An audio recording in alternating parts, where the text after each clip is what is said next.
The blizzard would come in 4 months, though I didn't know it then.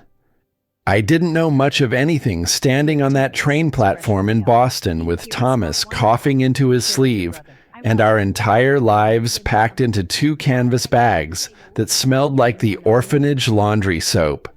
The September air still held summer's warmth, but I could feel winter coming the way you feel a stranger's eyes on your back. The letter had arrived 3 weeks earlier, delivered to the Sisters of Mercy Home for Foundlings on a Tuesday morning when the fog off the harbor made everything look like it was dissolving.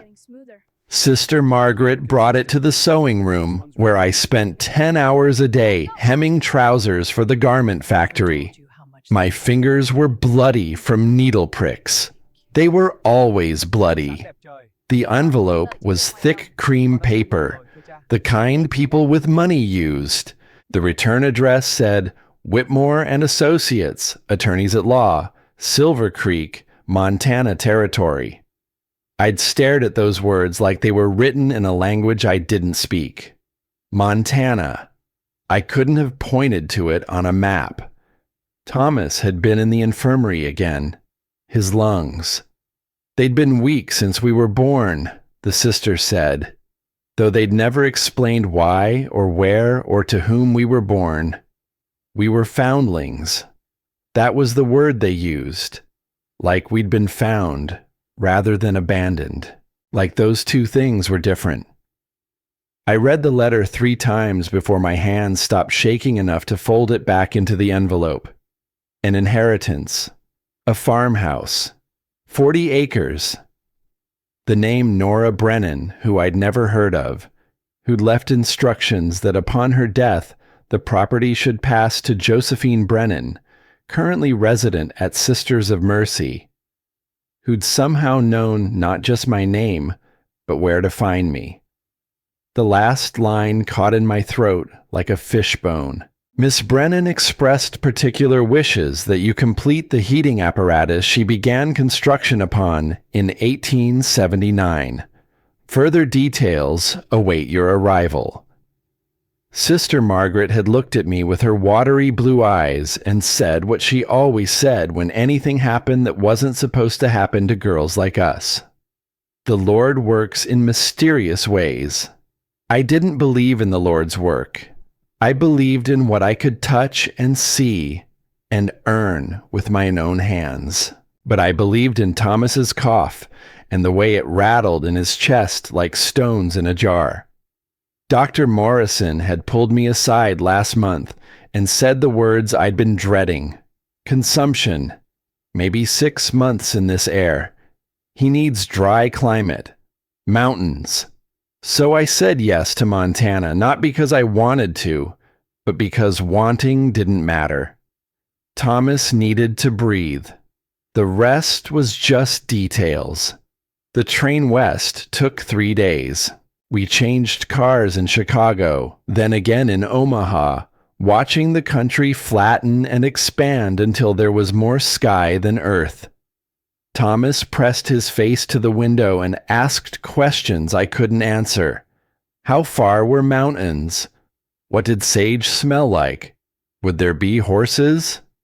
I didn't tell him I was terrified, that every mile west felt like falling, that I'd lived 19 years in the same 12-block radius of Boston, and the space out here made me feel like I might blow away. The other passengers looked at us the way people always looked at orphans. A kind of pity mixed with relief that we belonged to someone else's charity. I held Thomas's hand and counted the telegraph poles to keep from crying. We arrived in Silver Creek on a Thursday afternoon when the light came down gold and horizontal across the valley. The town was smaller than I'd imagined. One main street. False front buildings that looked like stage props. The train station was just a platform with a roof and a water tower. A man was waiting with a wagon. He introduced himself as Abel Whitmore, the attorney who'd written the letter. He was old, maybe 60, with a beard that reminded me of pictures of generals. He loaded our bags into the wagon bed and helped Thomas up to the seat. "The farm is 2 miles north," he said. "I'll drive you out." I climbed up beside Thomas and tried not to look as lost as I felt. The wagon jolted over ruts in the road and Thomas gripped my arm. The town fell away behind us and suddenly there was just space. Grassland rolling toward mountains so big they didn't look real.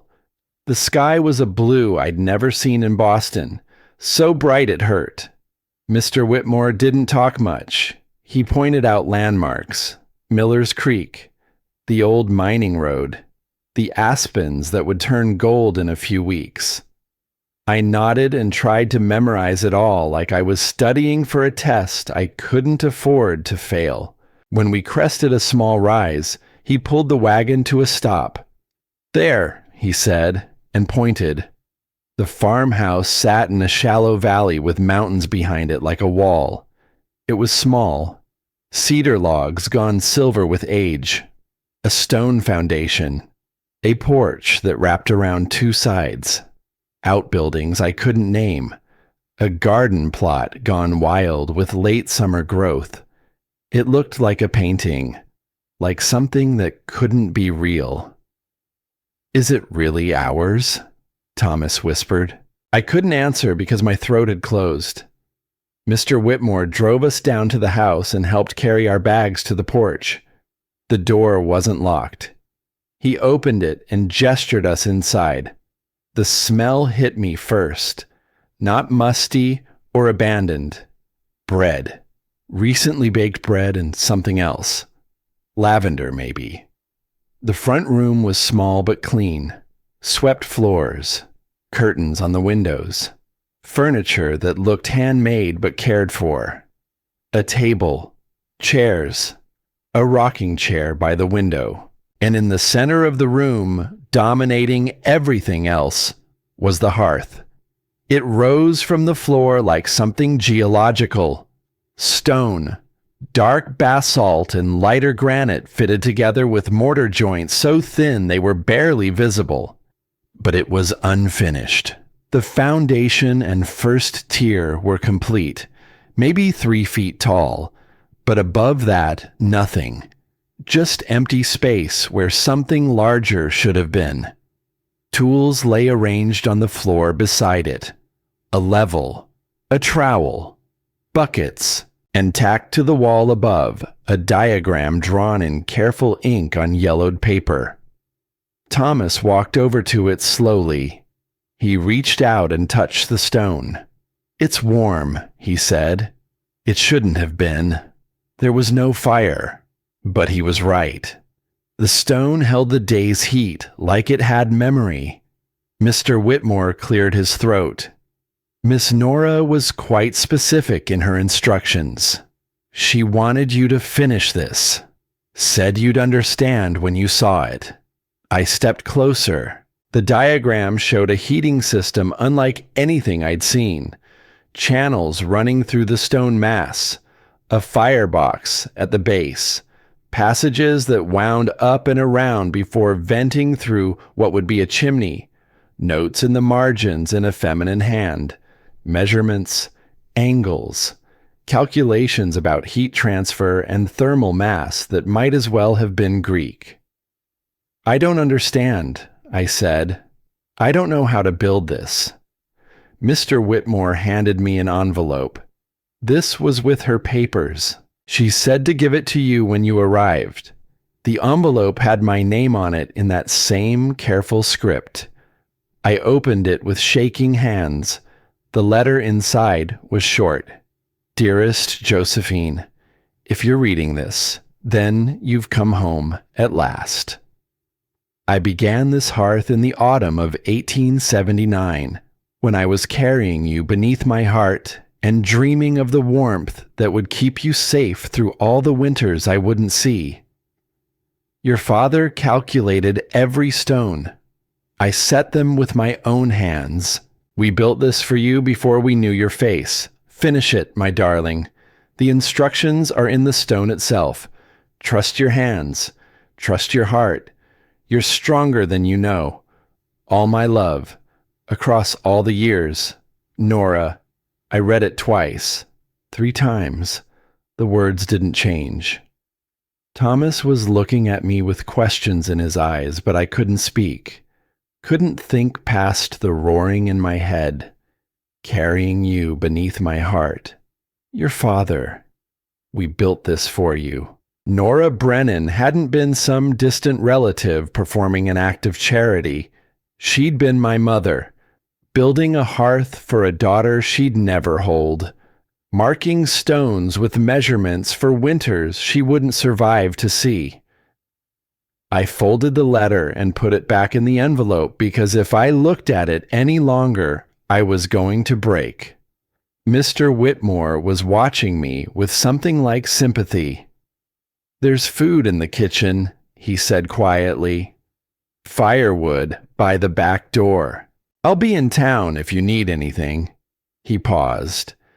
There's a woman who's been looking after the place. Florence Hadley. Lives about half a mile west. She'll likely come by. He left before I could ask questions I didn't know how to form. Thomas and I stood in the front room, listening to the wagon rattle away. The silence that settled after was so complete, I could hear my own heartbeat. I'd lived 19 years surrounded by the noise of the orphanage, bells and prayers and 50 girls in narrow beds. This quiet felt like falling. We should look around, Thomas said. His voice was small. The house had 3 rooms. The front room with the unfinished hearth, a kitchen with a wood stove and a hand pump over a deep sink, a bedroom with 2 beds already made up. The quilts were beautiful, hand-stitched in patterns of stars and trees. On the pillow of each bed lay a small square of fabric embroidered with a letter, J.T. Thomas picked up his square and held it like it might vanish. Someone made this for us, he said, before we were born.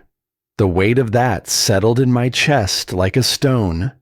In the kitchen, I found what Mr. Whitmore had mentioned. Fresh bread wrapped in cloth, a crock of butter, eggs in a bowl, preserves in mason jars labeled in that same careful hand, raspberry, peach, blackberry, all dated 1879, 13 years old and still good. Someone had been maintaining this, replacing things, keeping the house ready. I cut bread for Thomas and myself.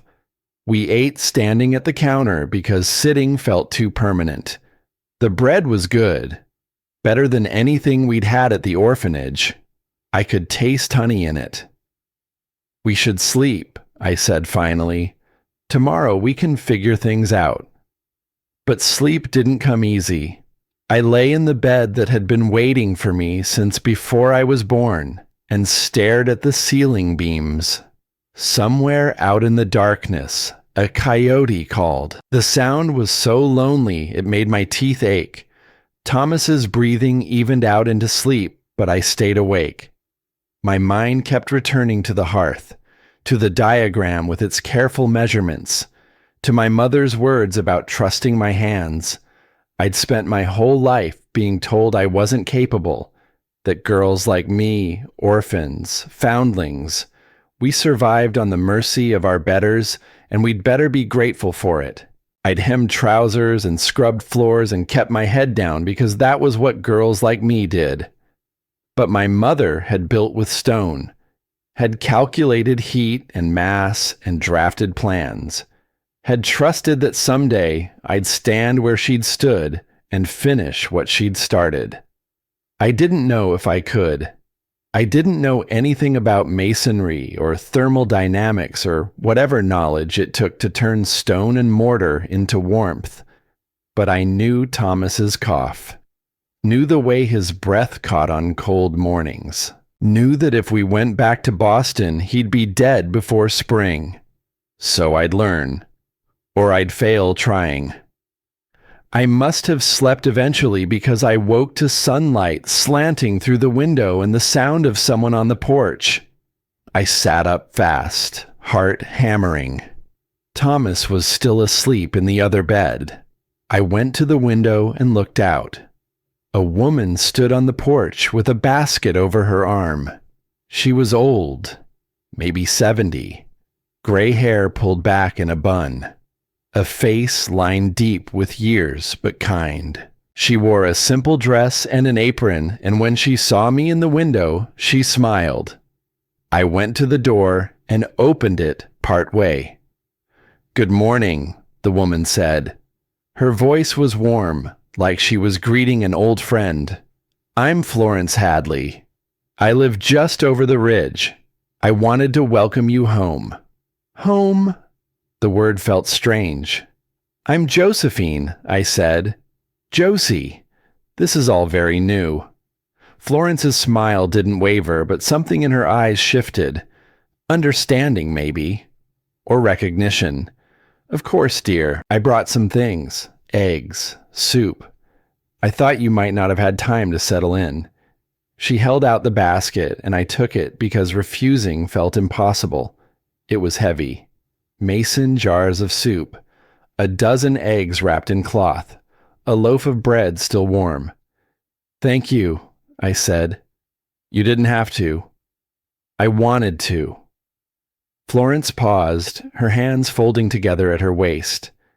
I knew Nora. We were close. She asked me to watch over this place. I've tried to honor that. The pieces started connecting. The fresh bread, the quilts, the preserved food replaced year after year. "You've been taking care of it?" I said. "All this time." Florence nodded. "Nora loved this house.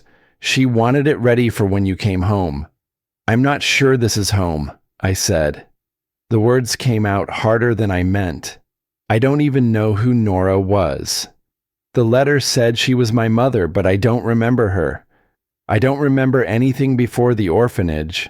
Something passed across Florence's face. Grief, maybe. Or guilt. "You were very young," she said quietly. "Too young to remember.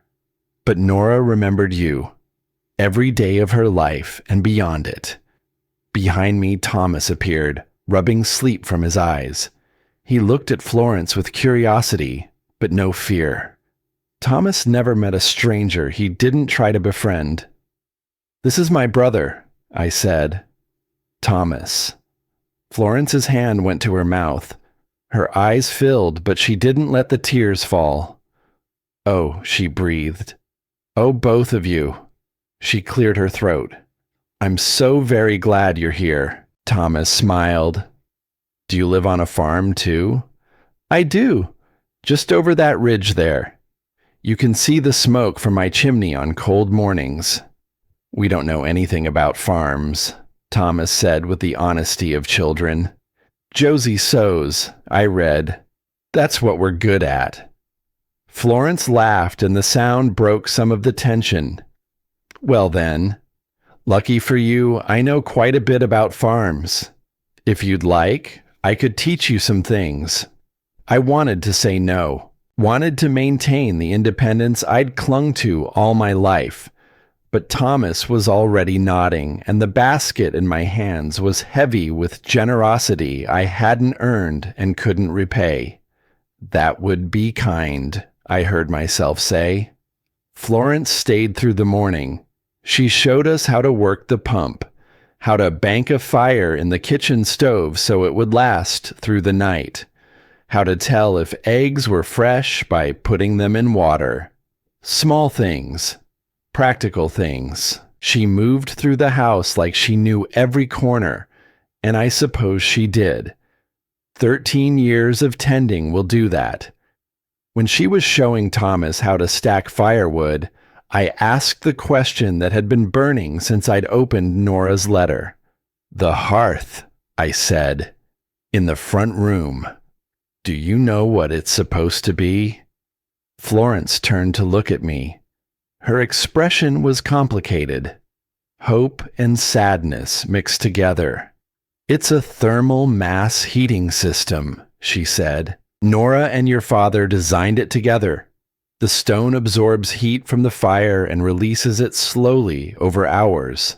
It's far more efficient than an open hearth, uses less wood, provides more warmth.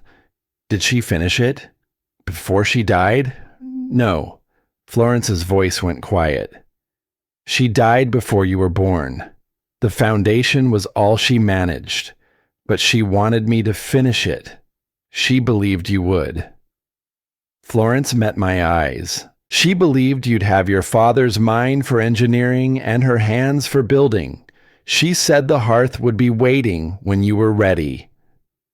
I looked toward the front room where the unfinished stone sat like a question I didn't know how to answer. I don't know how to build with stone, I said.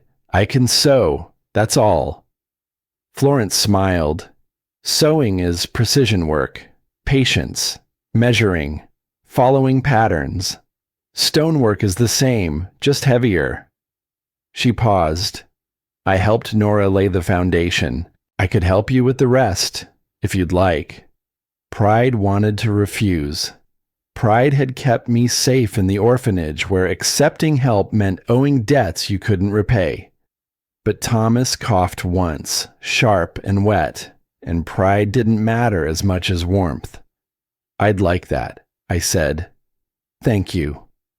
Florence left before noon with promises to return. Thomas and I spent the afternoon exploring.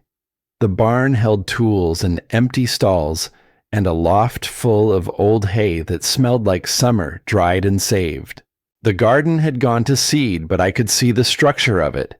Rows, raised beds, a trellis for climbing beans. We found the well, the root cellar, the chicken coop that hadn't held chickens in years. Every structure showed the same care as the house, maintained, ready. As the sun started to sink, Thomas called from the barn, "Josie, come look." I found him crouched in the corner near the back wall. He'd moved some old tools and uncovered a loose board. When he pulled it up, there was a space beneath. And in that space, wrapped in oilcloth, a journal. I lifted it out carefully. The leather cover was worn soft. The pages inside were filled with that same careful handwriting from the letter. "It's hers," Thomas said. "Your mother's." "Our mother's," I corrected, though I wasn't sure I believed it yet. I carried the journal back to the house. We sat at the kitchen table and I opened it to the first page. The ink had faded to brown, but the words were clear. April 1879. Patrick and I finally conceived after 3 years of trying. Dr. Morrison confirmed it today. A daughter, he believes, based on how I'm carrying. We've decided to name her Josephine, after Patrick's grandmother who raised him when his parents died. I stopped reading, looked at Thomas.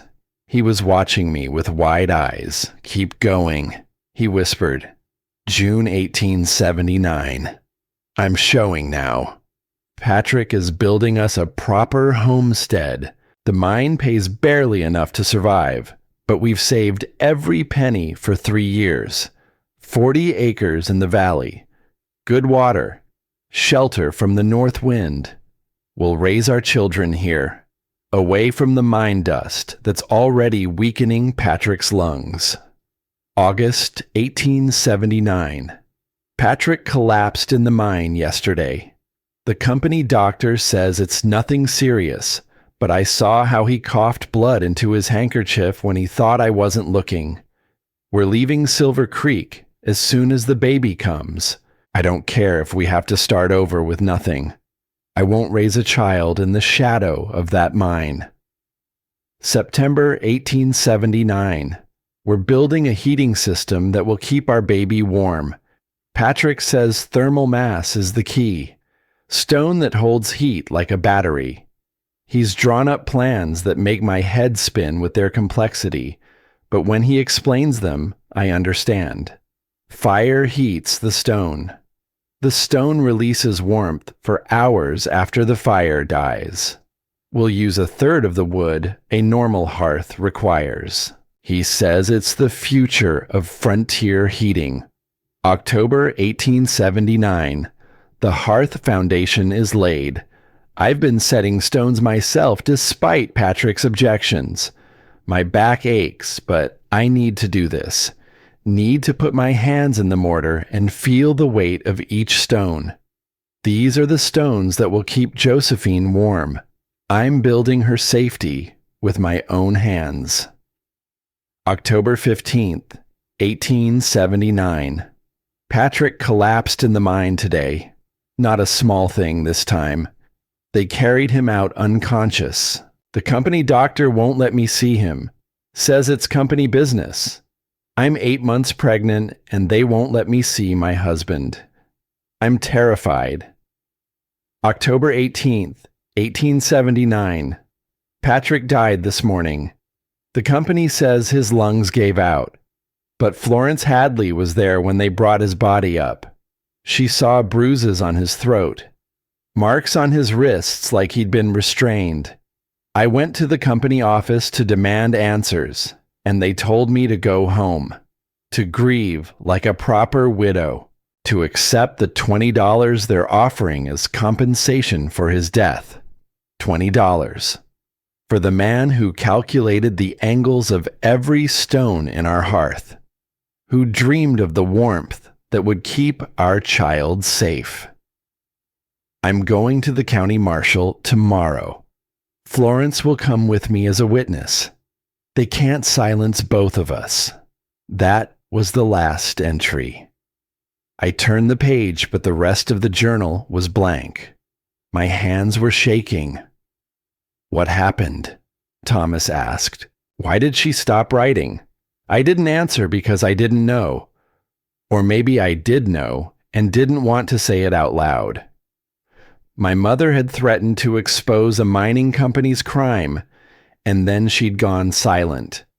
13 years of silence. And Florence had been there.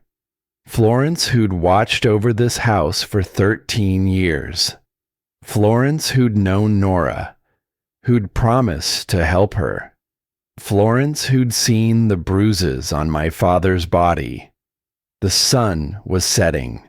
The kitchen filled with orange light that made everything look like it was burning.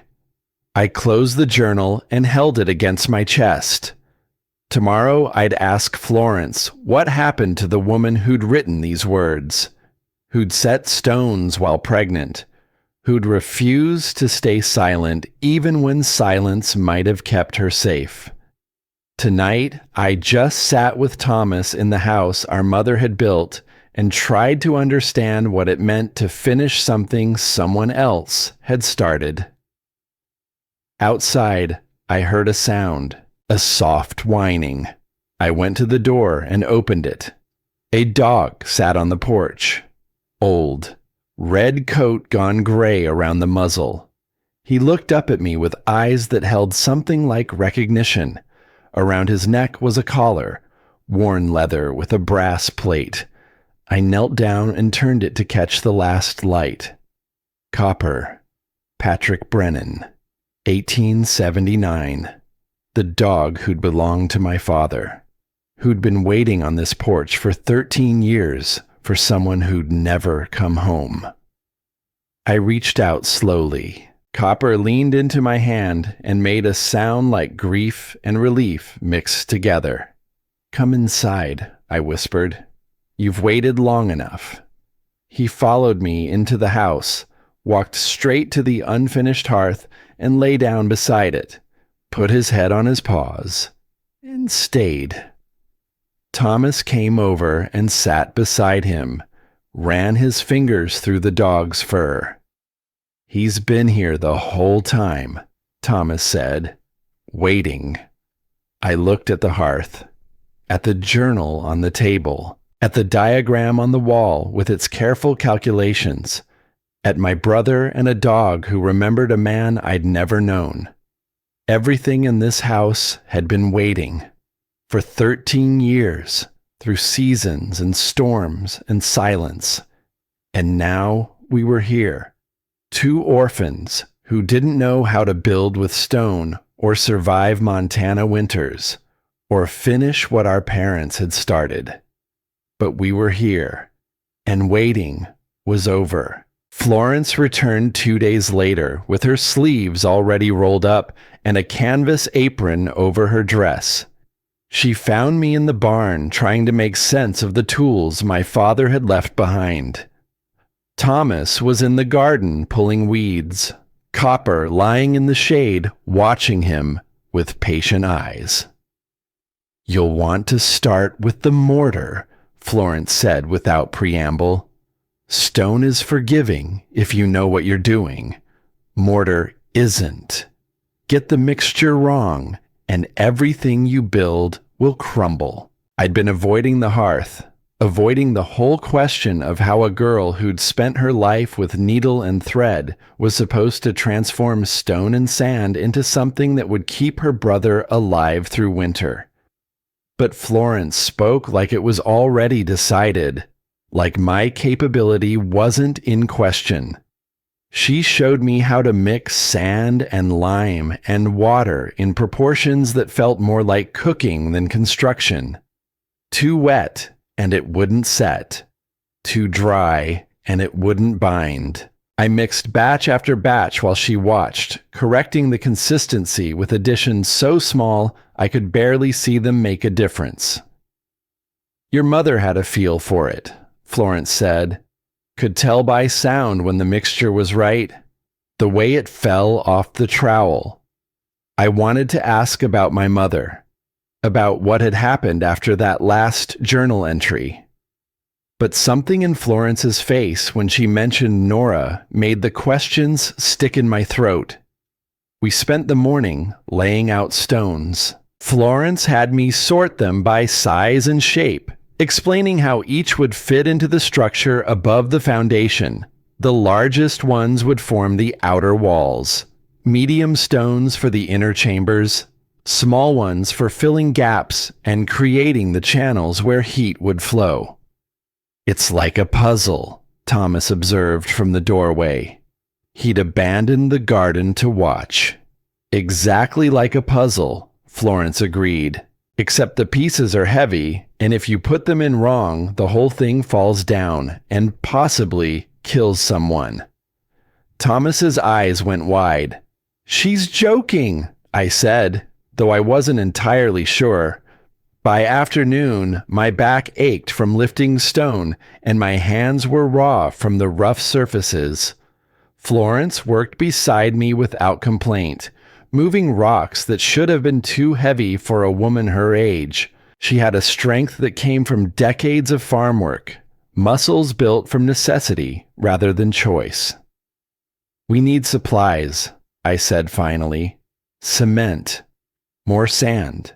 I don't have much money, but Mr. Whitmore said there was a general store in town." Florence straightened, brushing dust from her apron. "Constance Merriweather runs the store.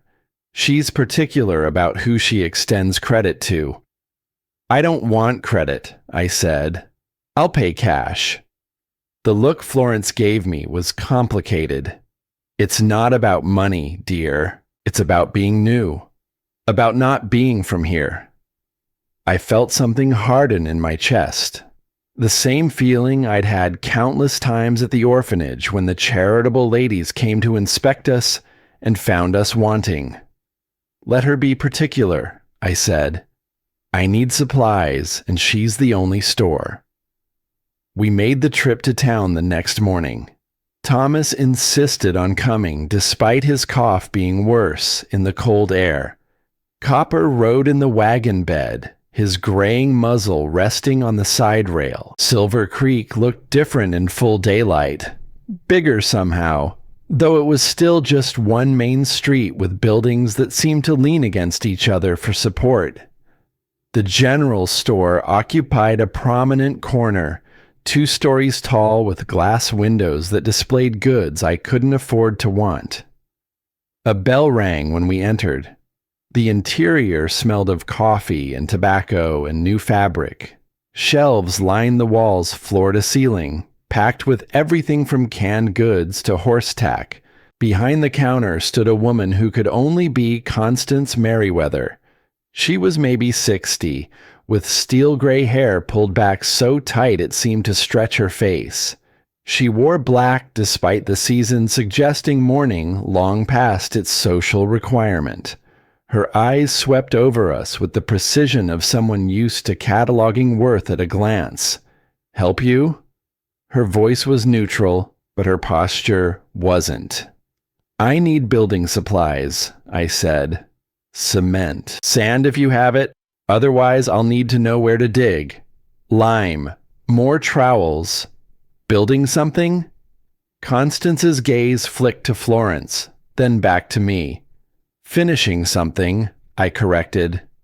A man emerged from the back room carrying a crate. He was younger than I'd expected, maybe 30, with dark hair and hands that showed evidence of physical work. He set the crate down and nodded a greeting. "Callum Reed," he said. "I do stonework." Couldn't help overhearing. Constance's expression tightened almost imperceptibly. "Mr. Reed is from Scotland," she said, as if that explained something I should understand. "I'm Josephine Brennan," I said. "From Boston. And this is my brother Thomas." Callum's eyes went to Thomas, then to me, with an assessment that felt different from Constance's. Less judgment, more curiosity. "Brennan," he repeated. "You're at the old Bennett place?" "It was my mother's," I said, though the words still felt strange. "Nora's daughter." Callum's expression shifted to something like respect. "I heard about the hearth she was building. Thermal mass design, if the rumors are true." "Not rumors," Florence said quietly. "Truth."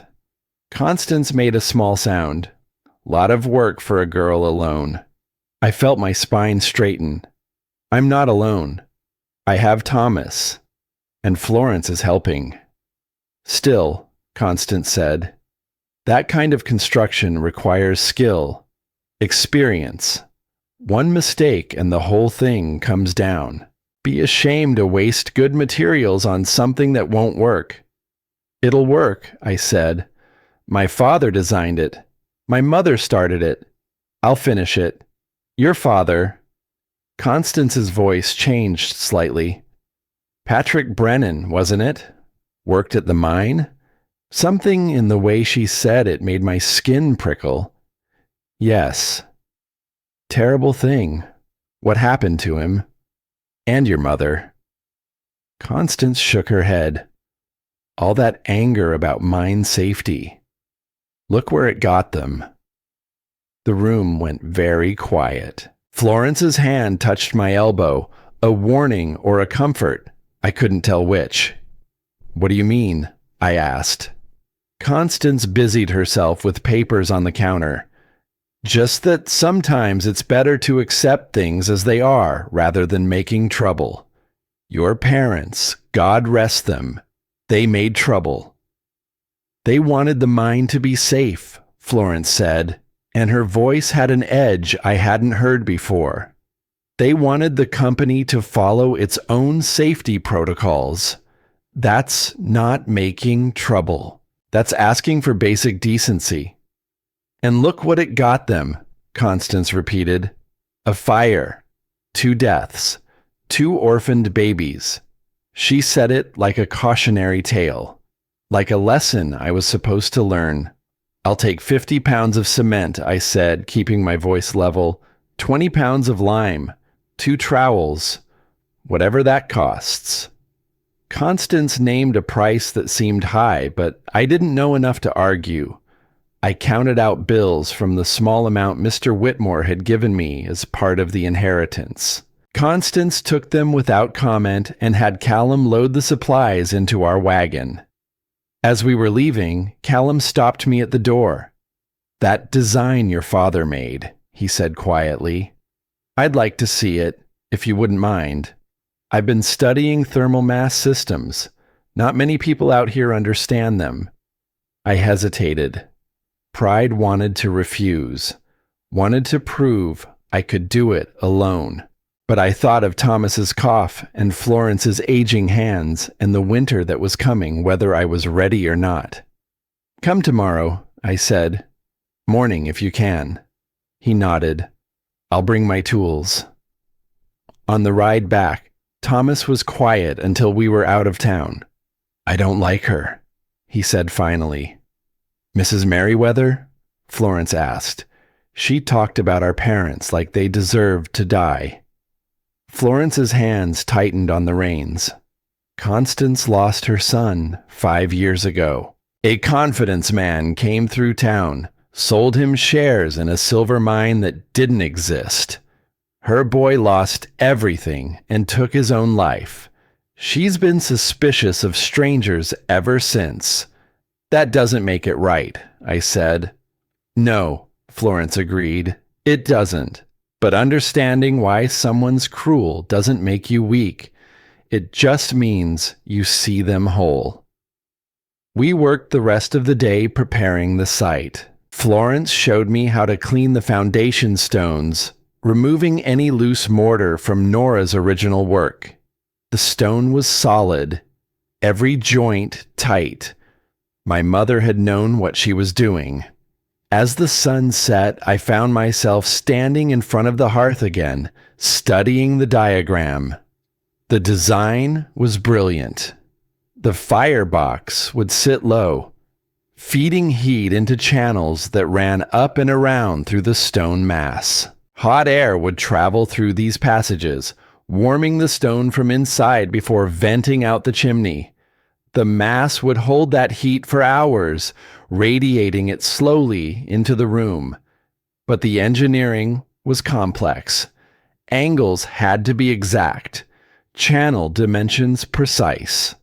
One mistake in the draft and smoke would back up into the cabin. One crack in the mortar under thermal stress and the whole system would fail. I traced my father's calculations with my finger. He'd been a miner, but he'd taught himself engineering. Had understood heat and mass and fluid dynamics well enough to design something most trained architects wouldn't attempt. And my mother had trusted those calculations enough to set stones while 8 months pregnant. The least I could do was trust them too. Callum arrived at dawn with a leather tool roll and a quiet competence that reminded me of Florence. He studied the diagram for a long time without speaking, occasionally nodding to himself. "This is sophisticated," he said finally. "The channel routing, the thermal mass calculations, the draft management. Your father knew what he was doing." "Will it work?" Thomas asked. "If it's built right," Callum said. He looked at me. "You ever set stone before?" "No." "Mix mortar?" "Florence taught me 2 days ago." Callum smiled slightly. "Then we'd better start with the basics." He spent the morning teaching me what Florence had begun. How to hold a trowel, how to spread mortar evenly, how to set a stone so it sat level and firm. He had patience I hadn't expected, and a way of explaining things that made sense to someone who thought in patterns and measurements. We built slowly. Each course of stone had to be perfect before we started the next. Callum checked everything twice, using his level and plumb line, and sometimes just his eye to verify alignment. Thomas helped by mixing mortar and bringing stones. Copper supervised from his spot by the hearth, occasionally getting up to inspect our work before lying back down with a sigh. By afternoon, we'd added 2 courses to the foundation. It didn't look like much, but I could feel the structure taking shape, could see how my father's design would work. Florence brought lunch and stayed to watch. She seemed satisfied with our progress, nodding at joints and murmuring approval when stones fit particularly well. As we ate, Callum asked about my parents, what I knew, which was very little. Florence filled in pieces, how Nora had been her friend, how Patrick had been a good man in a bad situation. how they'd loved each other and dreamed of a life away from the mine. But when I asked what had happened after the last journal entry, Florence went quiet. "There was a fire," she said finally, "at your parents' cabin. The night before Nora was supposed to meet with the marshal. She was 9 months pregnant. The cabin burned. They found her body in the ashes." "And us?" Thomas asked, his voice small. Florence looked at both of us, her expression complicated. "That's a conversation for another time," she said quietly. "After Callum left that evening, I couldn't let it go. I found Florence in the barn checking on the horses. You said they found her body. Just her. Not us." Florence was quiet for a long moment. Then she led me outside where Thomas couldn't hear. "Nora didn't die in the fire," she said. "She escaped. Crawled to my barn while in labor. That's where you were born. Both of you." I felt the world tilt. "Both?" Florence nodded. "You and Thomas. Born minutes apart while your mother was dying from burns and blood loss. Thomas and I are twins," Florence said. "She held you first. Then Thomas. She named you both. Made me promise to keep you safe. Then she died." "Why didn't you tell us?" "Because Nora asked me not to." Florence's voice broke. She said, "If people knew there were 2 babies, if the mine owners knew you'd survived, they'd make sure you disappeared. So I took you to the orphanage separately. Different days. Told them you were foundlings, no relation to each other. It was the only way to keep you alive. I couldn't speak. Couldn't process. Thomas was my twin brother, and I'd never known. Does he know?" I finally managed. "Not yet," Florence said. I thought you should decide when to tell him." We worked through September into October, and the hearth rose 1 stone at a time. My hands developed calluses on top of calluses. My back learned the language of lifting and setting and the peculiar ache that came from holding position while mortar set. Thomas mixed cement until his thin arms showed muscle. Even copper seemed invested, moving his sleeping spot each day to stay close to our progress. Callum came most mornings. He'd arrive with the sun, work until noon, then disappear to whatever jobs kept him fed. He never asked for payment, and I never offered, understanding somehow that this was something he needed to do. A penance, maybe. Or a hope. Florence came every day. She'd work beside us for hours, her 70-year-old hands as steady as mine, then slip away to her own farm for evening chores before returning with dinner. Soup, usually. Bread. Once a chicken she'd roasted with herbs I couldn't name. The town noticed. How could they not? A girl from Boston building something no one local had attempted. With help from a Scottish widower and an old woman who should have known better than to encourage foolishness. I saw them watching when I went for supplies. The looks weren't hostile exactly. More like waiting. Waiting for failure. Waiting to say they'd known all along. Constance remained coldly polite. She sold me what I needed, but never more than that. No advice. No encouragement. Just transactions conducted with the minimum words required.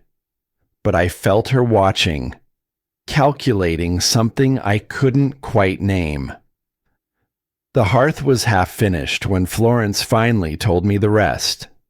We were working on the inner channels, the delicate passages where hot air would wind through stone. Callum had gone to town for supplies. Thomas was in the garden with copper. Florence and I were alone with the stone and the silence. "I need to tell you something," Florence said. Her voice was different, smaller. I set down my trowel. She didn't look at me. kept her eyes on the stone in her hands. About the night your mother died. About what I did and what I didn't do. The afternoon light slanted through the windows, turning the dust in the air to gold. Somewhere outside, a bird called. The sound was unbearably normal. Nora came to me that afternoon, Florence said. October 20th. She was 9 months pregnant with twins. She could barely walk. But she came to tell me she was going to the marshal the next morning. That she had evidence. Documents Patrick had hidden. Witness statements. Proof the mine company had known the shaft was unsafe. That 12 men had died because the company chose profit over safety. Florence's hands were shaking. The stone trembled. I told her not to go. I begged her. I said they'd already killed Patrick. They wouldn't hesitate to kill her too. She said that's exactly why she had to go. Because silence made her complicit. Because if she didn't speak up, more men would die. And she couldn't live with that. A tear tracked down Florence's cheek. She didn't wipe it away. That night, Thomas Merriweather came to my house.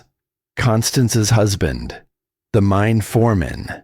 He knew about Nora's plans. Someone at the company office had told him. He said if I testified alongside Nora, if I confirmed what I'd seen on Patrick's body, they'd make sure I lost everything. My farm, my life, everything. Florence finally looked at me. Her eyes were devastated. But he didn't just threaten me. He knew my daughter was sick. Had been sick for months with pneumonia. I couldn't afford a real doctor, just the company doctor who barely looked at her. Thomas said if I stayed quiet, he'd make sure she got proper care. Medicine. A specialist from Denver. Your daughter, I said. How old was she? 23, Florence whispered. My only child. She'd been sick for half a year, getting worse. What did you do? I chose my daughter over your mother. Florence's voice broke. I told Nora I couldn't testify, that I was sorry, but I couldn't risk it. She understood. God help me. She understood. She hugged me and said she'd go alone, that she didn't blame me for protecting my child. The fire started that night, Florence said. 2 a.m. I saw the glow from my window. By the time I got there, the cabin was engulfed. Men from town were trying to fight it, but it was too late, too hot, too fast. I found Nora in my barn at dawn. She'd escaped somehow, crawled half a mile through darkness while in labor.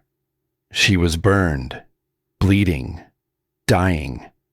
But she was alive enough to deliver you both. First you, Josephine, then Thomas. She held you for maybe 5 minutes, told me your names, made me promise to keep you safe from the people who'd killed your father. Then she died? Florence shook her head. Then she made me promise something else, that I'd give you to the Sisters of Mercy in Boston, that I'd never tell you who killed your parents, that I'd wait until you were 18 and strong enough to come back, that I'd keep this house and this hearth waiting, that when you returned, you'd finish what she started, and you'd know warmth, even though she couldn't give it to you herself. My throat was tight. Why Boston? Because Thomas Merriweather and the mine owners would be watching. They'd already covered up 2 murders. They wouldn't hesitate to make 2 babies disappear. Florence's voice broke. Nora wanted you alive more than she wanted you close. So I took you to the orphanage. I told them you were foundlings. No family. No history. I gave them money to keep you fed. And then I came back here, and I kept her promise. And your daughter. Florence's face crumpled. She died anyway, 3 months later. The medicine Thomas promised never came. The specialist never came. I'd betrayed my best friend, and my daughter died anyway. The silence that followed was enormous. I could hear my own heartbeat. Could hear Thomas laughing at something in the garden. Could hear Copper's tail thumping against the porch. I should have been angry, should have felt betrayed, but all I felt was tired. You were scared, I said finally. I was a coward. You were a mother trying to save your child. I failed, Florence said. I failed Nora. I failed my daughter. I failed you and Thomas. I've spent 13 years trying to make up for one night of cowardice, and it will never be enough. I looked at the hearth, at the stones we'd set together, at the work that was slowly becoming something real. You kept your promise, I said. You kept the house. You waited. You're here now, helping me finish what she started. That's not nothing. It's not enough. Maybe not, I agreed. But it's what we have. Florence wiped her eyes with her apron. I understand if you want me to leave. If you can't stand the sight of me. I thought about it. Really thought. About the anger I had every right to feel. About the years in the orphanage that might have been different if Florence had been braver. But I also thought about Thomas's cough and the medicine we couldn't afford. About the choices you make when someone you love is dying and you're desperate and powerless. I don't want you to leave, I said, but I need time to sit with this. Florence nodded. I understand. She left quietly. I heard the door close, heard her wagon rattle away. I sat with the stone and the silence and tried to understand what forgiveness meant. If it meant anything. If it was even mine to give. Thomas found me there an hour later. You're crying, he observed. I told him everything. About the fire. About Florence's choice. About Constance's husband and the mine company. And the reason we'd grown up not knowing who we were. And I told him we were twins. He listened without interrupting. When I finished, he was quiet for a long time. We're twins, he said finally. His voice was wondering. We were together from the very beginning. Yes, that's why, he said slowly. That's why I always felt like part of me was missing in the orphanage, like I was supposed to have someone with me. It was you. It was always you. I pulled him close, and we sat there together, two halves of the same beginning, finally understanding why we'd never felt complete apart. Do you hate her? He asked finally. Florence? I don't know, I said honestly. Part of me wants to. Part of me understands. She kept us alive, Thomas said. Maybe not the way Mom wanted, but we're alive. We're here. We're finishing the hearth. He was 14 and somehow wiser than I'd ever be. The next day, Florence didn't come, or the day after. Callum arrived alone, saw my face, and asked no questions. We worked in silence, setting stones and mixing mortar and building the channels that would carry heat through mass. On the third day, Constance Merriweather arrived. She came in a buggy, driven by a young man I didn't recognize. She wore black as always, severe and proper. She stood on my porch like she was visiting a sick room out of obligation. Miss Brennan, she said when I opened the door, we need to speak. I didn't invite her in, didn't move from the doorway. Florence Hadley has been telling stories, Constance said. About my late husband, about the mine, about events from 13 years ago that are best left buried. Events like murder. Constance's face hardened. Careful, girl. Accusations have consequences. So does silence, I said, My mother learned that. Your mother was a troublemaker who got herself killed, Constance snapped, and Florence Hadley is a bitter old woman living in the past. Neither one knew when to keep their mouths shut. Something cold settled in my chest. Get off my property. You think you can finish that hearth? Constance gestured toward the cabin. You think you and some Scottish laborer and a coward can build something that works? You're wasting time and money on a fantasy. My father designed it, I said. My mother started it. I'll finish it. And then what? Constance's smile was sharp. Winter comes. Your brother coughs himself to death, despite your precious hearth. You run out of money. You crawl back to wherever you came from, and everyone remembers that Nora Brennan's daughter was just as foolish as her mother. I stepped closer. Constance stepped back.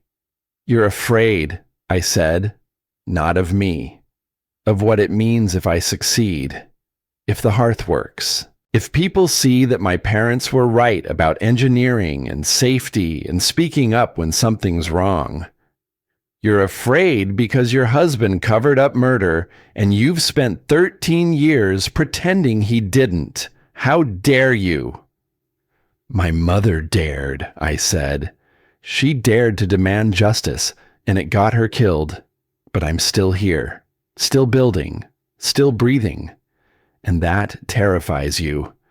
Constance's face went white, then red, then white again.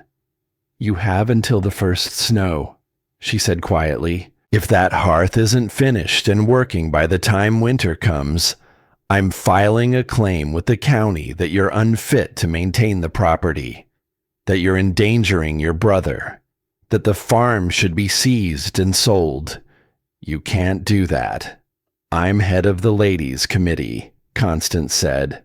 I have the ear of every councilman and the judge. Watch me. She left in a swirl of black fabric and cold fury. I stood on the porch, shaking, not with fear, with rage so pure it felt like clarity. Thomas appeared beside me. What do we do? We finish the hearth, I said, before first snow. Callum came around the corner, wiping mortar from his hands. I heard, he said. How long do we have? I looked at the mountains. Snow already dusted the peaks. Maybe 6 weeks, maybe less. Then we'd better work faster. We did. We worked from dawn until we couldn't see stone anymore. Callum brought another mason, a quiet man named Peter who asked no questions and worked like the devil. Thomas mixed mortar until his hands bled. Copper stayed close, like he understood urgency. And on the 4th day, Florence returned. She didn't apologize, didn't explain, just rolled up her sleeves and started setting stones. I'm sorry, I said finally, for needing time. You deserved time, Florence replied. You deserved 13 years. We worked side by side, and the silence between us was different now. Not comfortable, but honest. The hearth grew. The channels took shape, winding through the stone like something organic. The firebox was complete. The damper installed. The chimney rising.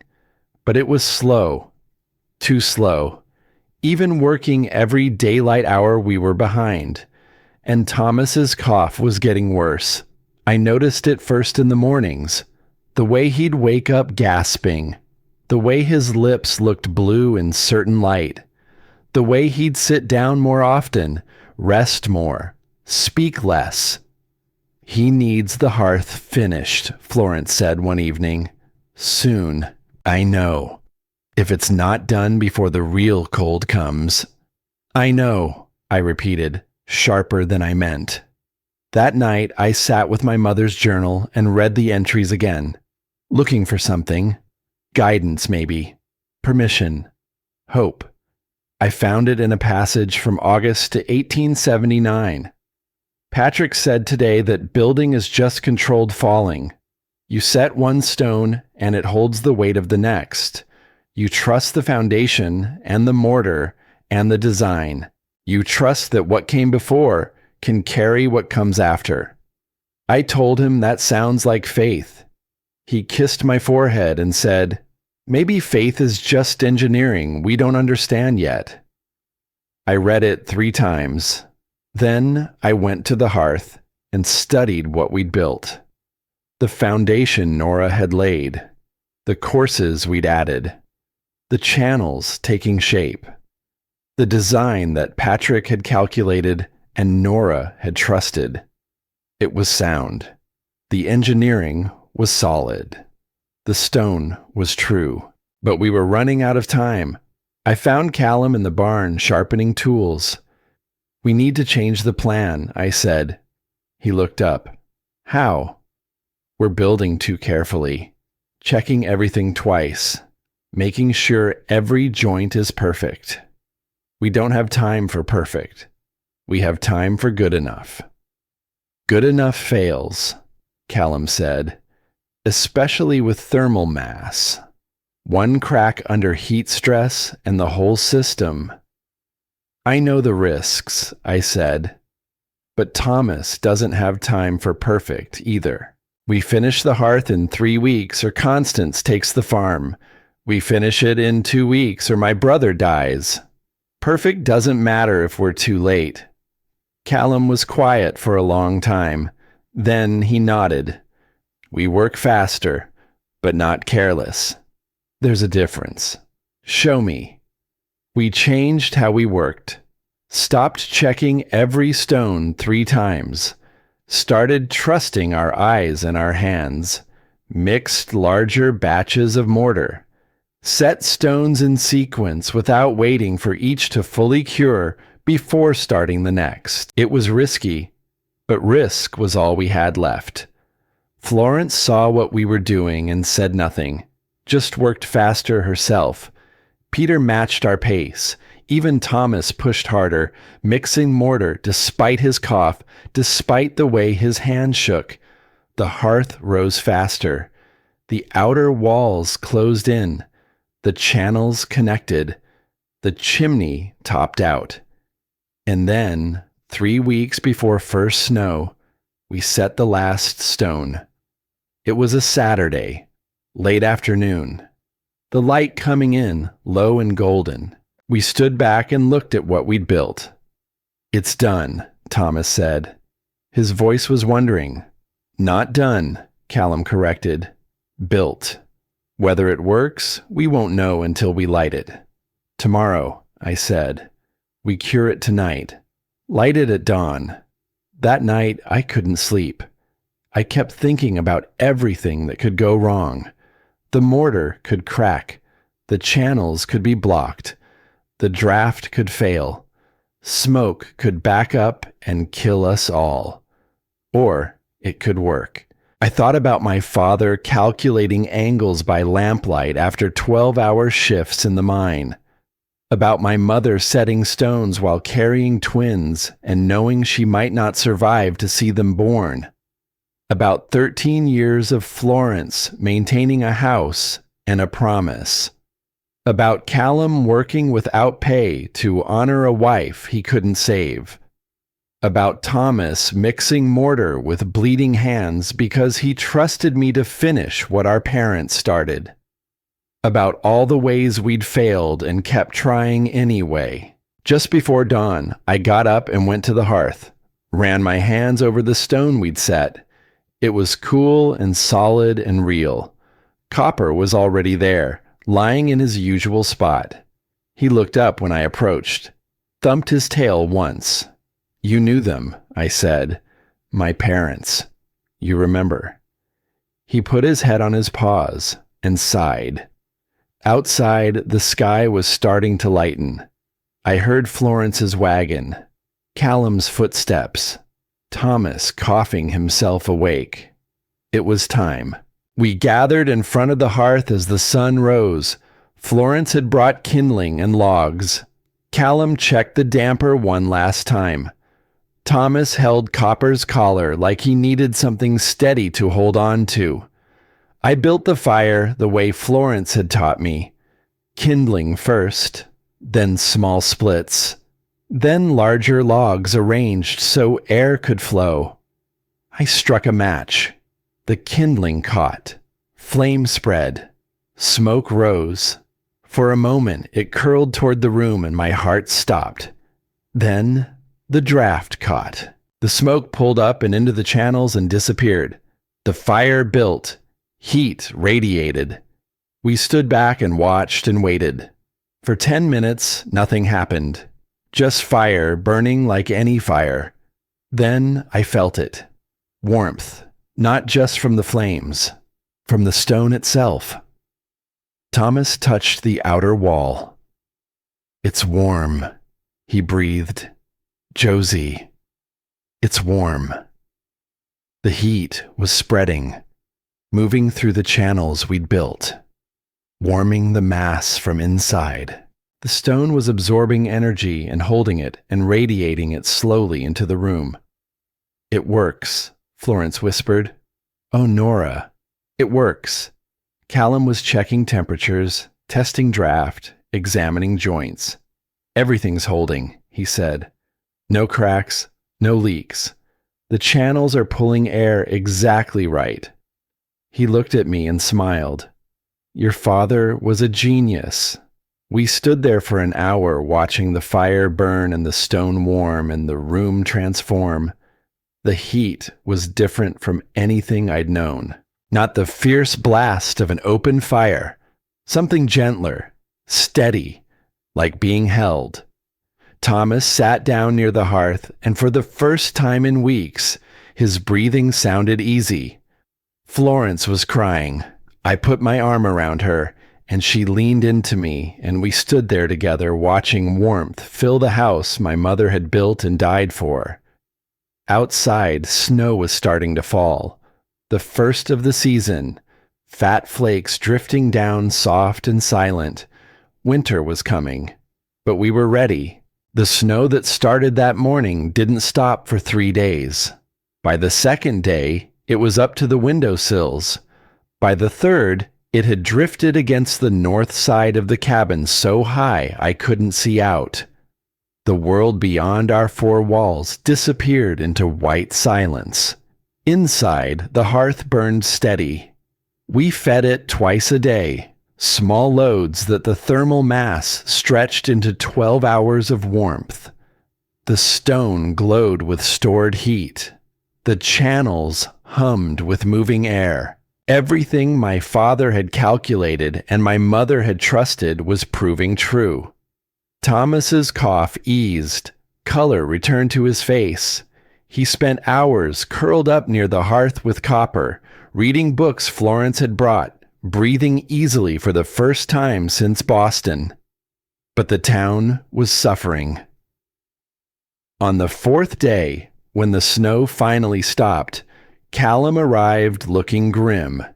He'd walked the 2 miles from town through drifts that came up to his waist.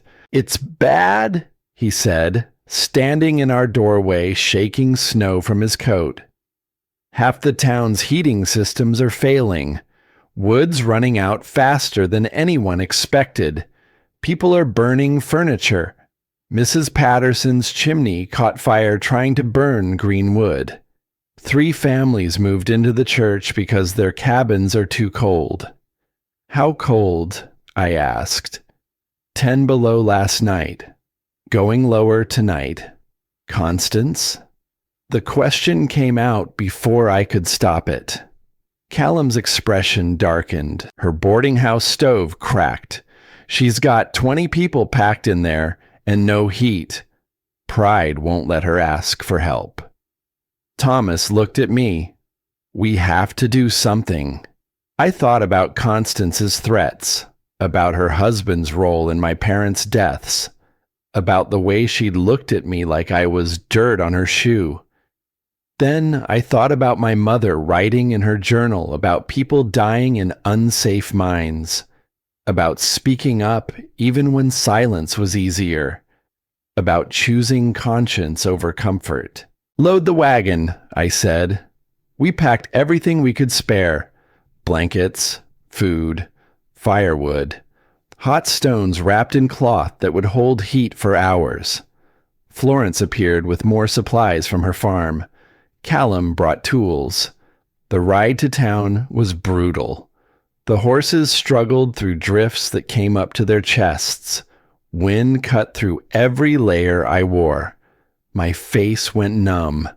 My hands ached even inside gloves, but the sky was clear and hard and full of stars, and I could see smoke rising thin and desperate from chimneys that were losing the fight against cold.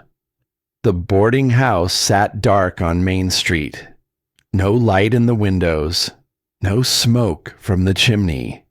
We could see our breath inside the entry hall.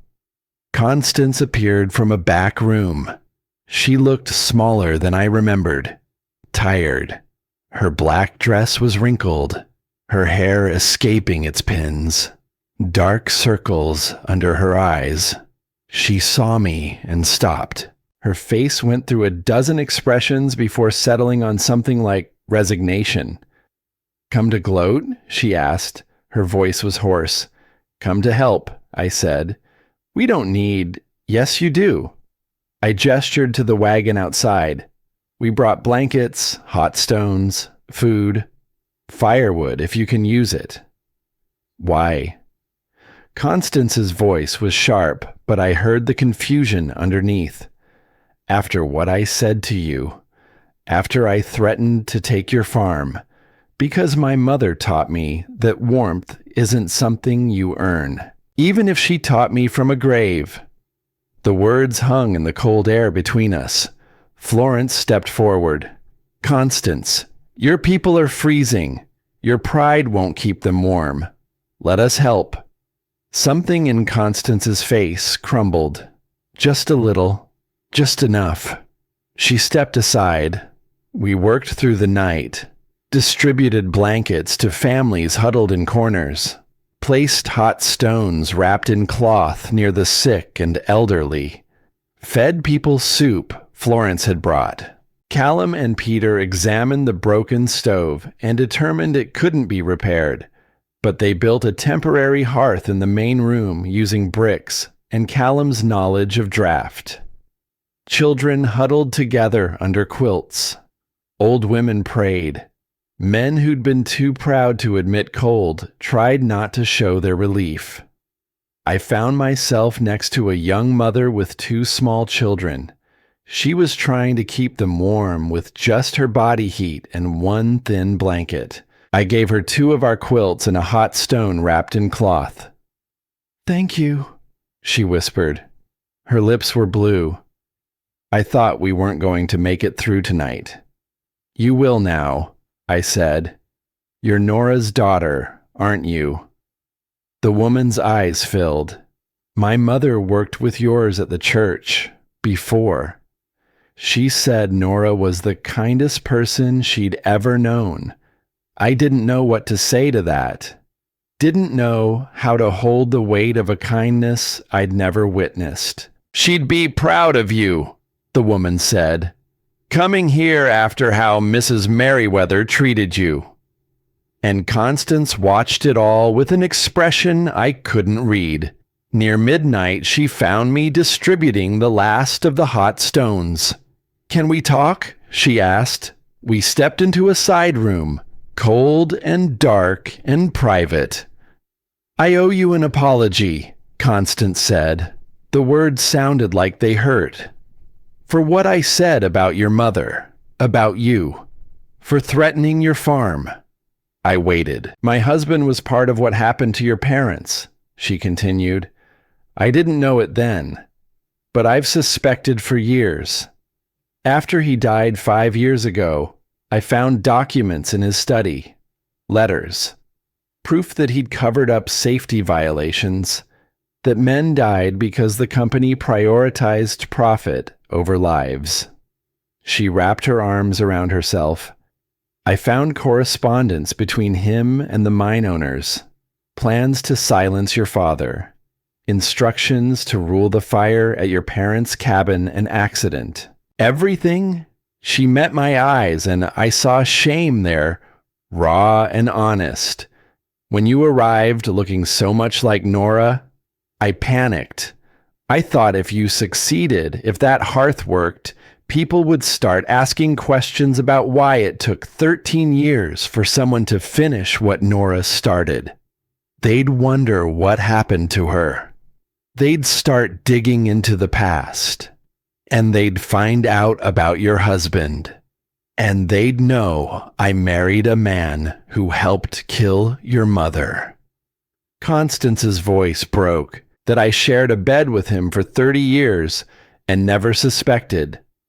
Or maybe I did suspect, and I chose not to look too closely, because looking would have meant facing what kind of man I'd loved.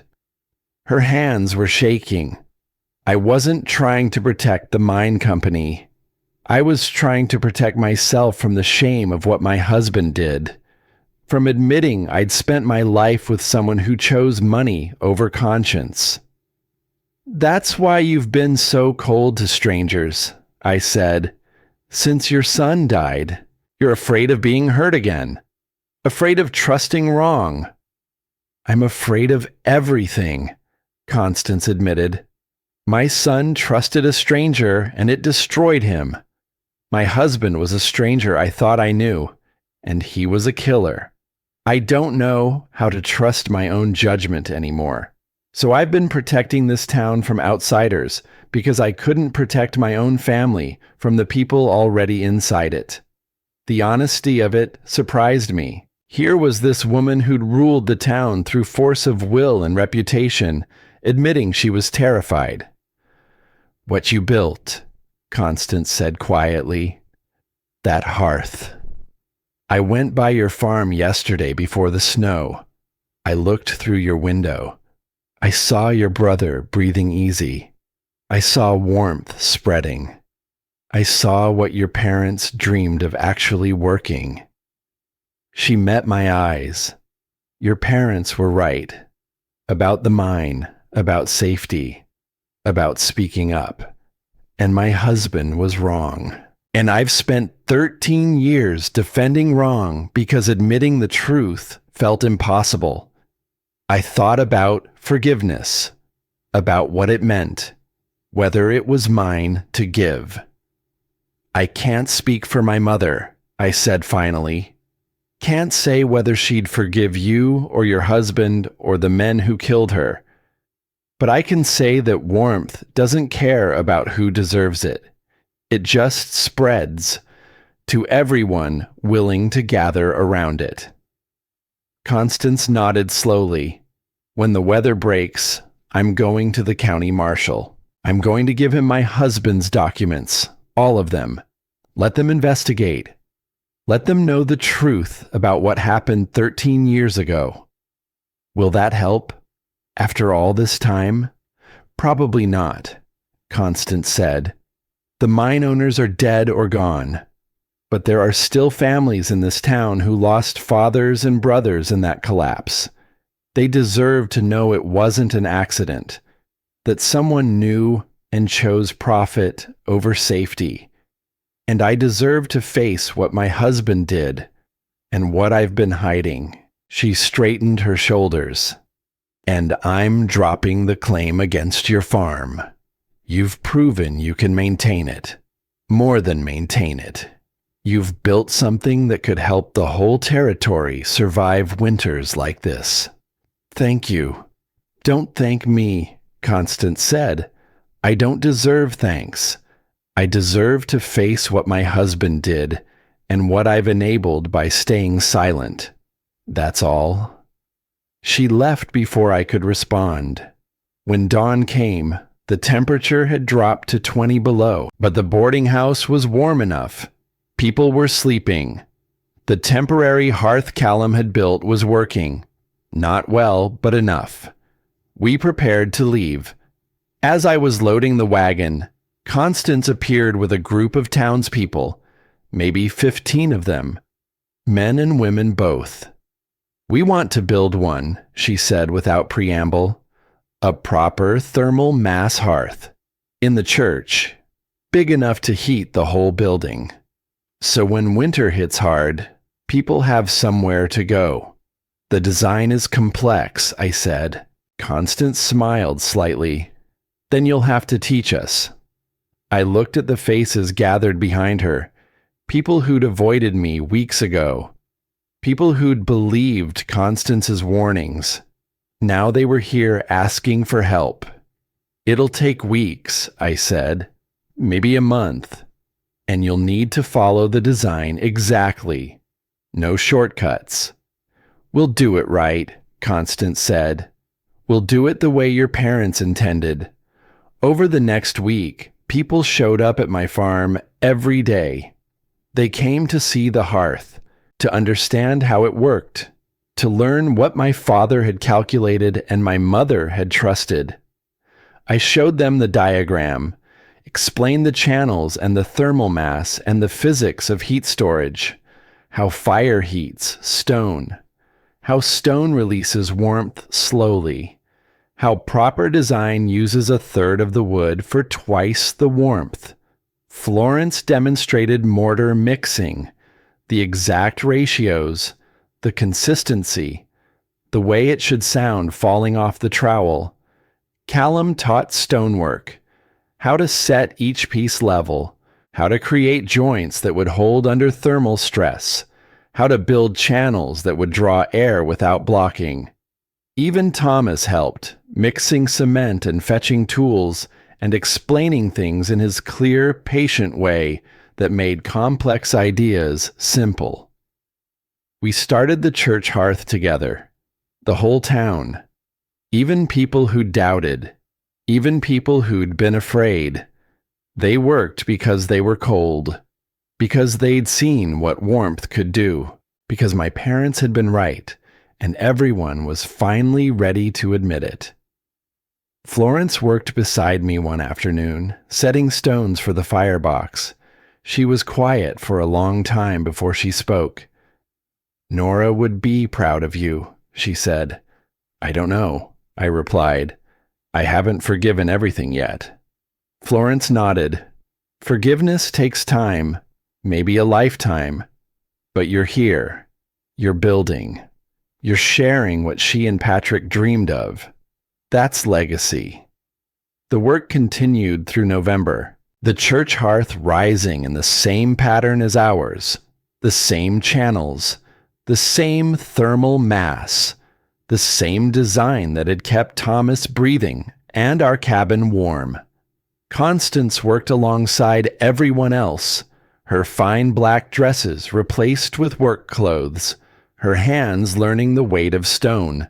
She didn't talk much, but she listened, learned, followed instructions without argument, and on a cold afternoon 2 weeks later, when we set the last stone and lit the first fire, the whole town gathered to watch. The fire caught. The smoke drew up through channels. The stone began to warm. Within an hour, the whole church was comfortable. People pressed hands against the outer walls and marveled at the warmth spreading through stone. "It works," someone said. "By God, it actually works." "Of course it works," Callum said. Patrick Brennan knew what he was doing. Constance stood beside me as heat spread through the building. She'd brought her husband's documents to the marshal that morning, had confessed everything. The investigation would take months, maybe years, would probably lead nowhere. But she'd told the truth. "I'm sorry," she said quietly, "for your mother, for your father, for 13 years of silence." "I know," I said. "Can you forgive me?" I thought about it, really thought. "Eventually," I said. "Maybe not today, but eventually. That's more than I deserve." "Probably," I agreed, "but it's what I'm offering." We stood there together, two women shaped by the same tragedy, finally on the same side of warmth. That night, back at our farm, I sat by our hearth with Thomas and Florence and Callum. Copper lay with his head on my foot. The fire burned low, but the heat remained, stored in stone that would radiate warmth until morning. Thomas fell asleep against my shoulder.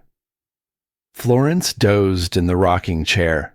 Callum sat nearby, checking the damper one last time, even though he'd checked it an hour before. "This is what they wanted," Florence said without opening her eyes. "Your parents. This exact thing. Family around the fire. Warmth that lasts. Safety." I looked at the hearth my mother had started and I had finished, at the stone that held heat like memory, at the design that proved love could survive death and silence, and 13 years of winter. "Warmth doesn't care who deserves it," Callum said quietly. "It just spreads to everyone willing to gather around it." I thought about my parents, about their dreams cut short, about the hearth they'd started and the warmth they'd intended, about how love, real love, was something you built one stone at a time. Outside, snow was falling again, but inside, we were warm, and we would stay warm through all the winters still to come. Spring came late to Montana that year, but it came. The snow melted slowly, revealing a world I'd only seen buried. The garden beds my mother had built, the fence line my father had started, the barn that had waited 13 years for horses that never came, until now. Callum helped me buy 2 mares in March, gentle things used to mountain winters and patient with inexperienced hands. Thomas named them after characters in his books. Copper watched from the barn door like an old general approving new recruits. The farm was waking up, and so was I. Florence came 3 mornings a week to teach me things my mother would have taught if she'd lived. How to start seeds, how to read soil, how to know when frost was really finished and when it was just pretending. We didn't talk much about the past anymore. We lived in the present tense, planting, building, growing. But sometimes, working side by side in the garden, she'd say things like, "Nora always put the tomatoes here, southern exposure," and I'd feel my mother's presence in the dirt under my fingernails. The church hearth changed everything. By April, 5 families had asked Callum to help them build thermal mass systems in their homes. By May, it was 12. People came from settlements 30 miles away to see the design, to learn, to understand how stone could hold warmth better than any stove they'd known. I taught them, not because I was an expert, because I had my father's diagrams and my mother's journal and 13 years of Florence's faithful waiting, because legacy wasn't something you inherited. It was something you shared. Constance kept her word. She'd given the marshal every document, every letter, every piece of evidence that her husband had covered up my parents' deaths. The investigation went nowhere. The mine owners were dead or disappeared. The company itself had folded years ago. There was no one left to prosecute, but the truth was public now. The Silver Creek Gazette ran the story. Families of the men who died in the mine collapse finally knew it wasn't an accident, that someone had known and chosen profit over safety. It didn't bring anyone back, but it meant their deaths weren't forgotten, weren't dismissed. Constance aged 10 years in a month. The shame of what her husband had done, what she'd hidden, wore on her visibly. She sold the boarding house, gave the money to the families who'd lost men in the collapse. She came to the farm one afternoon in April carrying a small wooden box. "I thought you should have this," she said. Inside were letters. Dozens of them, written by my mother to my father during the months he'd been working at the mine, before they'd married, before they'd bought the farm. I found them in Thomas's things, Constance said. He must have taken them from your parents' cabin after the fire. I don't know why he kept them. Guilt, maybe. Or insurance.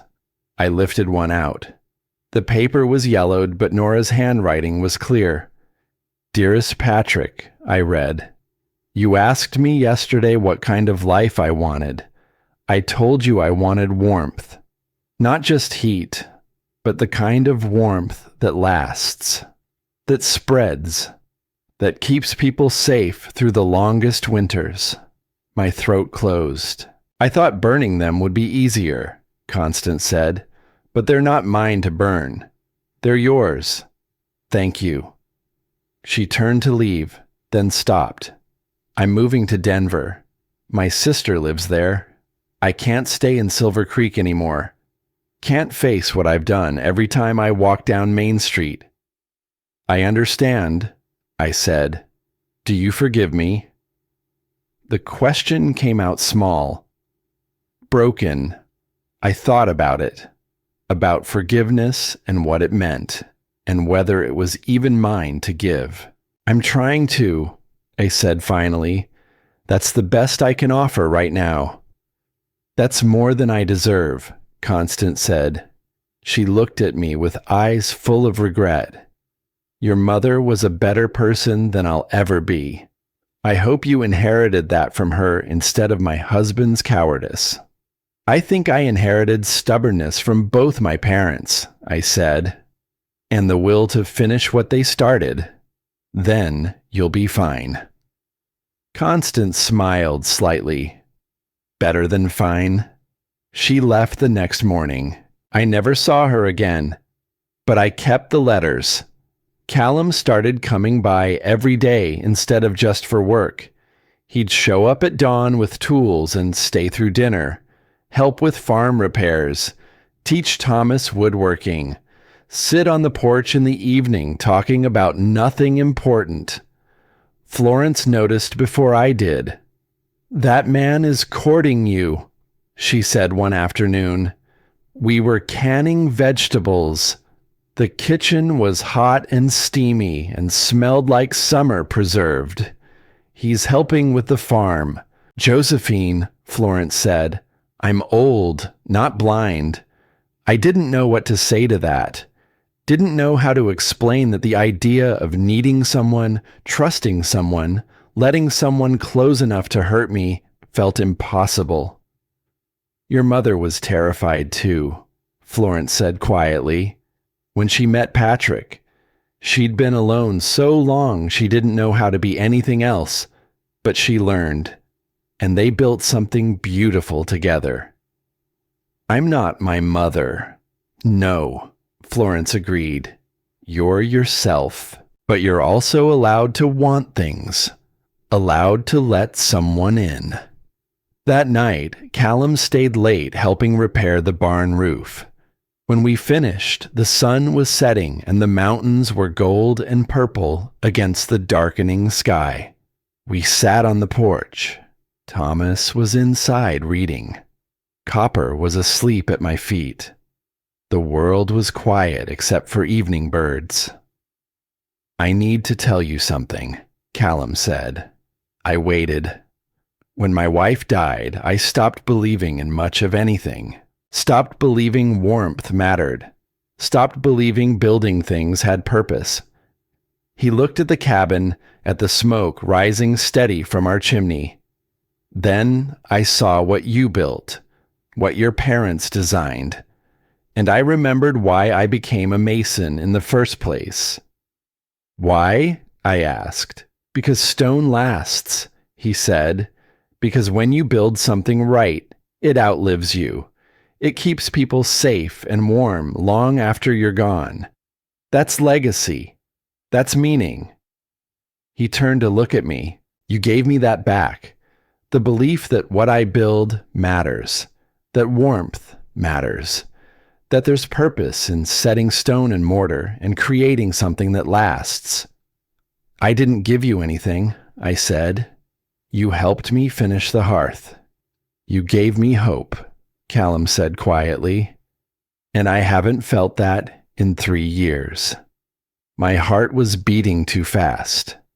I'm not asking for anything, he continued. Not asking you to feel the same way. Just wanted you to know that being here, working beside you, watching you turn your parents' dreams into reality, it's meant everything to me. I didn't know what to say. Didn't have words for the feeling in my chest that was part terror and part something else. So I reached out and took his hand. We sat like that until full dark, not talking, just holding on. Thomas appeared in the doorway and saw us and smiled so wide I thought his face might split. Then he disappeared back inside without a word. Florence had been right. I was being courted, and maybe, just maybe, I was courting back. Summer came and the farm flourished. The garden produced more than we could eat. The horses settled into their stalls like they'd always been there. Thomas grew strong, his cough almost completely gone, his cheeks brown from sun. I taught classes twice a week at the church. Anyone who wanted to learn about thermal mass heating, about proper stone setting, about the physics my father had understood and my mother had trusted. 15 new hearths went up that summer. 15 families who'd face next winter with warmth that would last. And in August, Callum asked me to marry him. We were working on a new root cellar. Thomas was in town with Florence. Copper was sleeping in the shade. Just the two of us, and stone, and summer heat. I know it's fast, Callum said. I know we've only known each other 6 months, but I'm not getting younger, and neither are you, and I don't want to waste time pretending I don't want to spend the rest of my life building things with you. I stared at him. You don't have to answer now, he said quickly. Take time, think about it. I just wanted you to know. Yes, I said. Yes, you'll think about it? Yes, I'll marry you. He looked stunned. Then he smiled. Really? Really, I said. If you're sure you want to tie yourself to a woman who didn't know how to mix mortar 6 months ago. I want to tie myself to a woman who learned, Callum said, who finished what her parents started, who taught a whole town how to build warmth, who's stubborn and brilliant and braver than she knows. We married in September, 1 year after I'd arrived in Silver Creek. Florence cried through the whole ceremony. Thomas stood up with me as witness. Half the town came to celebrate at the church with the hearth my parents had designed and we had all built together. We didn't go anywhere for a honeymoon, just went home to the farm, to the cabin with the hearth that worked, to the life we were building. That winter was hard, colder than the year before, but every family with a thermal mass hearth stayed warm, used less wood, kept their children healthy, and in the spring, Florence got sick. It was fast, pneumonia, the same thing that had killed her daughter 12 years earlier. We brought her to our cabin, kept her warm by the hearth. Callum rode for the doctor, but by the time he arrived, we all knew. She died on a Tuesday morning, with sun streaming through the windows and warmth radiating from the stone my mother had started and I had finished. I'm sorry, she whispered. Her voice was thin. For all of it. For not being braver. For the years you lost. You kept your promise, I said. You waited. You helped me finish. That's what matters. Nora would be proud, Florence said, of the woman you've become, of what you've built, of how you've forgiven. I'm still working on the forgiving part, I admitted. So was she, Florence said. She smiled slightly. That's what made her human. She struggled too.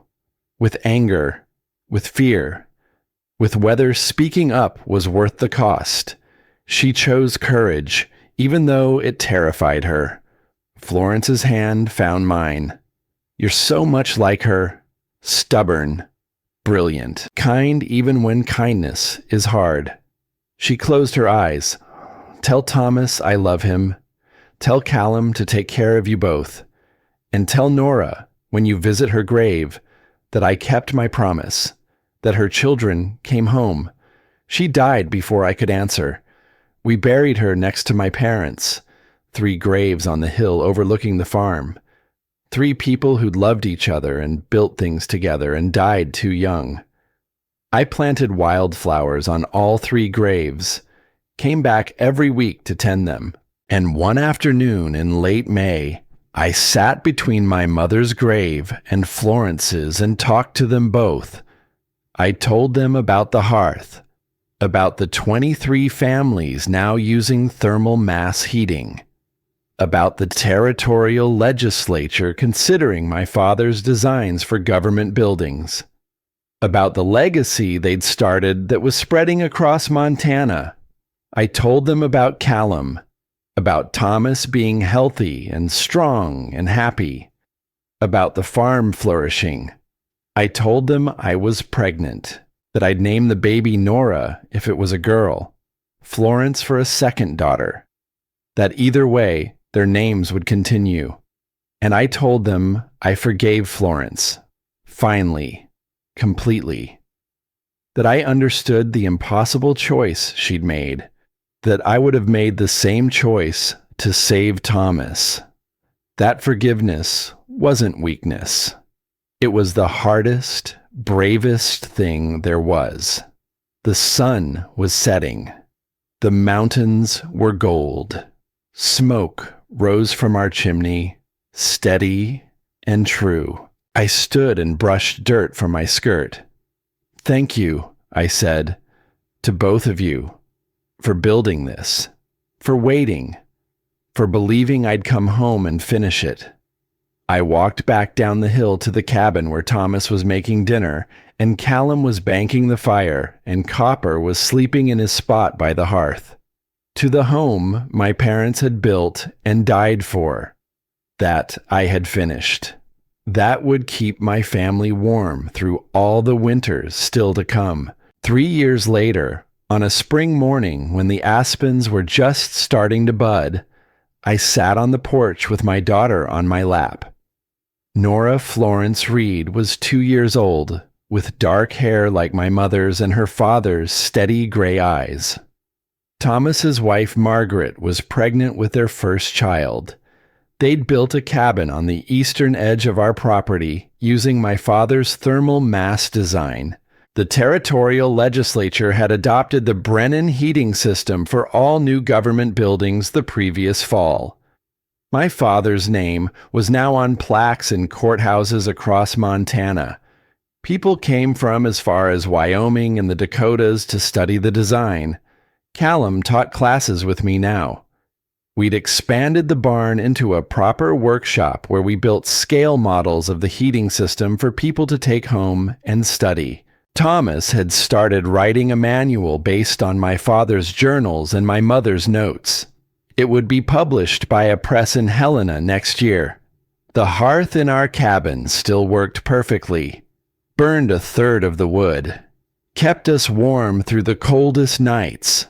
We'd added a second hearth in the bedroom when Nora was born, built by Callum with Thomas's help. Every stone set with the same precision my mother had used. Copper had died the winter before at 17. We'd buried him on the hill with my parents and Florence, his collar placed on top of the small stone marker. Sometimes I swore I could still hear his tail thumping against the floor when the fire was lit.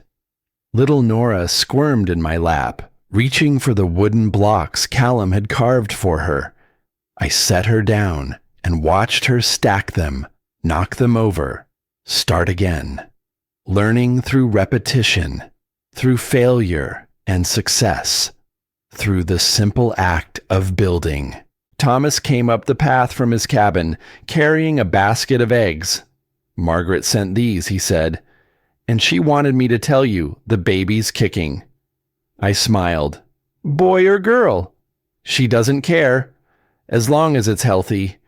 He sat beside me on the porch. Copper's spot, we still called it, though the old dog was long gone. "Did you ever think," he asked quietly, "when we got off that train from Boston, that we'd end up here?" I thought about it, about the scared 19-year-old girl who'd arrived with nothing but pride and fear, about the hearth half built, about Florence waiting, about all the ways things could have gone wrong and somehow didn't. "No," I said honestly. "I thought we'd freeze, or fail, or run out of money and crawl back to the orphanage. But we didn't. No, we didn't. Because of them," Thomas said, "Mom and Dad, they built something that lasted. And Florence," I added, "and Callum, and you, and everyone who learned and shared and passed it on." Nora knocked over her blocks with a squeal of delight. I picked her up and pointed to the chimney where smoke rose thin and steady into the spring sky. "Your grandmother built that," I told her, "and your grandfather designed it. And someday you'll understand what it means." She babbled something that might have been words, or might have been nonsense. It didn't matter. She'd learn, just like I had, just like Thomas had, just like everyone who came to the farm seeking warmth and left with knowledge.